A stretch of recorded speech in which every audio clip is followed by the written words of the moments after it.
இந்த உணவுகளின் பாவனை பட்டு சுகாதாரத்திற்கு ஆபத்து ஏற்படுவதை மத்திய அரசு தற்போது தீவிரமாக கண்காணித்து வருகிறது. இந்த முயற்சியின் ஒரு பகுதியாக சமோசா, ஜிலேபி, பக்கோடா உள்ளிட்ட நொறுக்கு தீனிகள் விற்கும் கடைகளில் முன்பகுதியில் அதில் உள்ள சர்க்கரை மற்றும் கொழுப்புச்சத்து பற்றிய விவரங்களும் அவை உடலுக்கு ஏற்படுத்தும் பாதிப்புகளும் குறித்து எச்சரிக்கை வாசகங்கள் வைக்க உத்தரவிடப்பட்டுள்ளது. முதற்கட்டமாக மகாராஷ்டிராவின் நாக்பூர் நகரில் உள்ள எய்ம்ஸ் மருத்துவமனை உணவகத்தில் சோதனை நடவடிக்கையாக இந்த எச்சரிக்கை பலகைகள் வைக்கப்பட உள்ளன.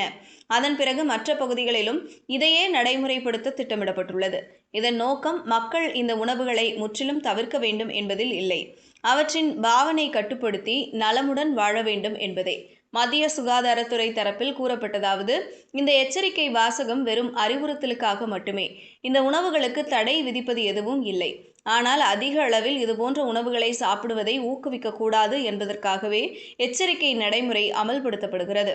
நாம் எந்த ஒரு பொருளையும் மிகைப்படுத்தி பயன்படுத்தினால் அது நம்மை பாதிக்கும் என்பதே இதன் சாரம். சுகாதாரத்தை பேண அனைவரும் எச்சரிக்கையாக இருக்க வேண்டிய காலம் இது. தினமும் சாப்பிடும் உணவு, அதன் மூலம் கிடைக்கும் ஊட்டச்சத்து, அதே சமயம் அதன் ஆபத்துகள் பற்றிய விழிப்புணர்வு நம் நலத்திற்கே பயனுள்ளதாக இருக்கும்.